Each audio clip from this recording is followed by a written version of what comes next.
दर्शकों, मैं हूं शिवांशी कौरव और आपका स्वागत करते हैं ऐसी न्यूज मध्य प्रदेश में। दर्शकों, इस वक्त हमारी टीम मौजूद है सतलोक आश्रम इंदौर में, जहां संत रामपाल जी महाराज के सानिध्य में 629वां कबीर प्रकट दिवस का आयोजन किया गया है, जहां पर 3 दिवसीय भंडारा और अनेकों सामाजिक कार्यक्रम का आयोजन भी किया गया है। तो इस वक्त हम प्रदर्शनी के सामने खड़े हुए हैं। आप देख सकते हैं मेरे बाजू में आध्यात्मिक प्रदर्शनी लगी हुई है और यहाँ पे काफी भीड़ इकट्ठी है। तो अब हम अंदर चल के देखते हैं कि आखिर ये भीड़ किस लिए इकट्ठी हुई है और यहाँ क्या चल रहा है। दर्शकों, हमने अंदर आकर देखा कि यहाँ कई सारे सदग्रंथ रखे हुए हैं। आप देख सकते हैं यहाँ लाइन से पूरा आखिर तक सदग्रंथों से ये टेबल भरी हुई है। और खास बात यह है कि यहाँ केवल हिंदू धर्म के सदग्रंथ नहीं रखे गए हैं, यहाँ सभी धर्मों के सदग्रंथ, चाहे वो मुस्लिम धर्म हो, चाहे ईसाई या कोई भी धर्म हो, सभी चारों धर्म के यहाँ पर सदग्रंथ रखे गए हैं।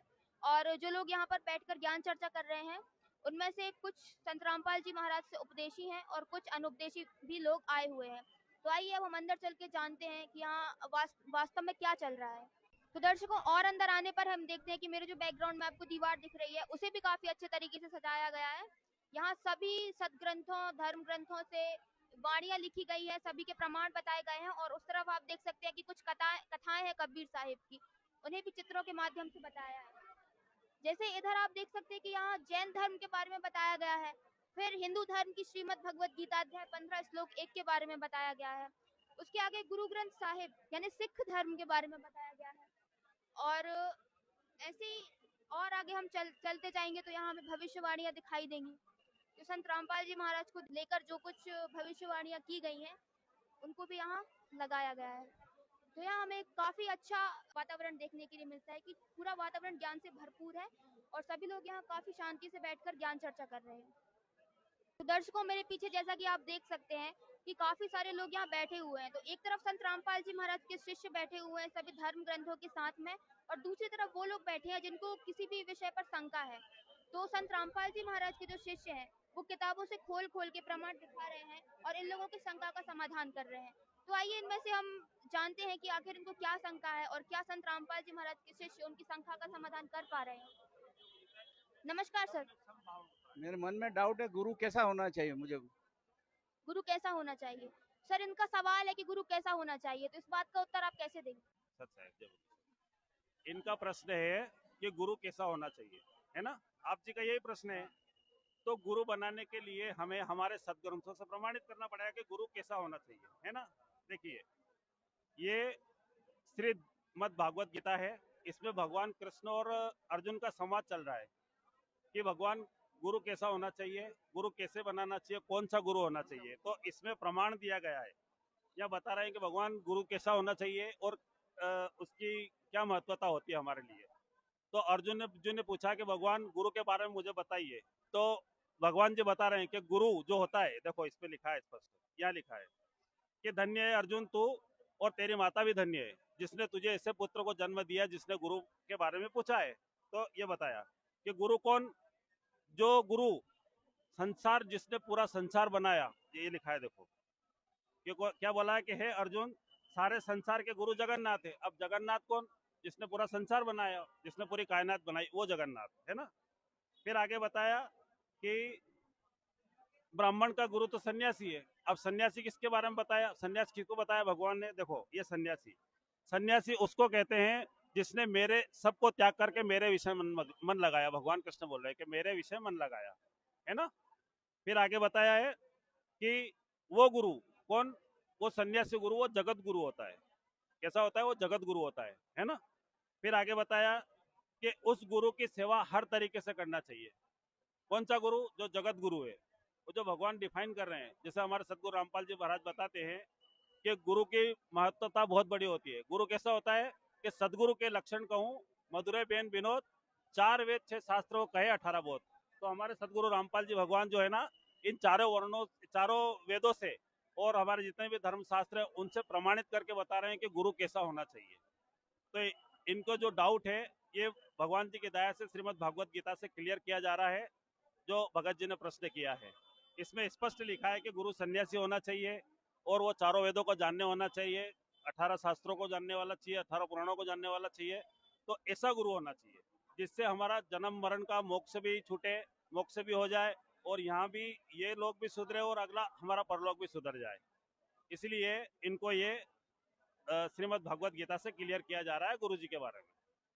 ठीक है सर, यहाँ पर मैं एक प्रश्न पूछना चाहूंगी कि हमने काफी धर्मगुरु देखे हैं जो अपनी पुस्तकों से सत्संग करते हैं, प्रवचन करते हैं। कोई कृष्ण जी की लीला सुनाता है, कोई राम जी की लीला सुनाता है। तो ऐसे में हम कैसे पता कर सकते हैं कि आखिर सच्चा गुरु कौन है, क्योंकि धर्म ग्रंथ तो सभी पढ़ते हैं। हाँ जी, बिल्कुल अच्छा प्रश्न किया आपने कि सारे धर्म गुरु बता रहे हैं कि गुरु कैसा होना चाहिए। बिल्कुल सत्य बात है। कबीर सागर का एक चैप्टर है, उसमें स्पष्ट बताया गया है कि गुरु के लक्षण 4 बखाना। प्रथम वेद शास्त्र का ज्ञाता होना चाहिए। तो गुरु जो होता है ना, वो 4 वेद, 6 शास्त्र, 18 पुराणों का ज्ञाता होना चाहिए। हमारे इस कबीर सागर में स्पष्ट क्लियर किया गया है कि गुरु के लक्षण 4 बखाना। वो 4 प्रकार का लक्षण बताता है गुरु जी। प्रथम वेद शास्त्र का ज्ञाता, यही बात भगवान श्री कृष्ण ने गीता अध्याय 4 के श्लोक नंबर 34 में बताया है कि वो तत्वदर्शी संत मिलने के पश्चात परमेश्वर के उस परम पद की खोज करना चाहिए जहाँ जाने के बाद में लौट कर कभी संसार में नहीं आता है। जैसे कि हमारे गुरु जी के बारे में बताया है कि गीता अध्याय 15 का श्लोक नंबर 1, उसमें बताया गया है कि ऊर्ध्वमूलम अधः शाखम, के ऊपर को जड़ और नीचे को शाखा रूपी वृक्ष की जड़ से लेकर के पत्ते तक जो न्यारी न्यारी शाखाएं बता देगा, वो तत्वदर्शी संत है। तो पूर्ण गुरु की पहचान ऐसे हमारे इन ग्रंथों में बताई गई है। तो दर्शकों, आइए अब हम देखते हैं कि कबीर सागर से ये जो संत रामपाल जी महाराज के शिष्य हैं वो हमें क्या प्रमाण दिखाते हैं एक सच्चे गुरु के बारे में। नमस्कार सर, बताइए आप क्या। जी, देखिए कबीर सागर है, इसमें पूर्ण गुरु की पहचान बताई गई है जो हमारे सदगुरु रामपाल जी महाराज के बारे में पूरी पूर्णतः खरी उतरती है। इसमें बताया गया है, ये कबीर सागर है, इसका बौद्ध सागर का जीव धर्म बौद्ध है, प्रश्न 1960-61 में बताया गया है। इसमें यहाँ स्पष्ट लिखा है कि गुरु के लक्षण 4 बखाना है ना। गुरु के लक्षण 4 बखाना। प्रथम वेद शास्त्र का ज्ञाता, पुनि हरि भक्ति मनोक्रम बानी और तृतीय समदृष्टि कर जानी। मतलब 4 वेद 6 शास्त्र का ज्ञाता होना चाहिए। उसके बाद में हरि भक्ति के बारे में वो एक एक बातें क्रम से बताए। कैसे कि तृतीय समदृष्टि कर जानी, वो मतलब सबके ऊपर एक समान दृष्टि करके चले। मतलब कोई छोटा ऊंचा नीचा बड़ा नहीं होना चाहिए, सबके लिए एक समान है। जैसे गुरुजी ने बताया कि जीव हमारी जाति है, मानव धर्म हमारा, हिंदू मुस्लिम सिख ईसाई धर्म नहीं कोई नहीं आ रहा। तो गुरुजी यही बताना चाहते हैं। 2 पॉइंट क्लियर हो गए। तीसरा पॉइंट यह है कि चौथे वेद विधि सब कर्मा, जो भी हमें गुरुजी कर्म कराते हैं वो इन वेदों से, गीता से और पुराणों से प्रमाणित करके बताए, वो पूर्ण संत है। आज के जमाने में संत रामपाल जी के सिवाय ऐसा कोई महापुरुष नहीं है जो 4 वेद 6 शास्त्र 18 पुराणों से प्रमाणित करके ज्ञान बता रहा है। ये सिर्फ संत रामपाल जी महाराज पर भगवान जी ने दया करी है, जो आज सब शास्त्रों को खोल के बता रहे हैं। वो जी साहब। तो सर, आपकी जो शंका थी, क्या उसका समाधान हुआ? हाँ, होगा यहाँ आने के बाद। क्या समझे आप यहाँ पे? यो समझाएं कि गुरु जी संत रामपाल जी को बनाना चाहिए। जी, धन्यवाद सर। ठीक। तो दर्शकों, जैसा कि अभी हमने देखा कि जो वहाँ ज्ञान चर्चा हुई, तो उसमें उन्हें जो शंका थी उसका समाधान हो गया है। मैं एक चीज और मेंशन करना चाहूंगी कि जैसा कि आप देख सकते हैं कि यहाँ काफी अनुशासन से सब लोग तो बैठे हैं, लेकिन एक बात और है कि भक्तों की और बहनों की अलग अलग व्यवस्था की गई है। यहाँ सारी बहनें हैं, यहाँ इस तरफ आपको कोई भक्त नहीं दिखेगा, कोई भाई नहीं दिखेगा, और जिस तरफ भाई बैठे हैं वहाँ कोई बहन नहीं है। तो ये इस प्रकार से जो व्यवस्था की गई है जिससे किसी भी प्रकार की कोई असुविधा ना हो, ये भी काफी अच्छी चीज है। ऐसी और वीडियो के लिए जुड़े रहिए ऐसी न्यूज मध्य प्रदेश के साथ। नमस्कार।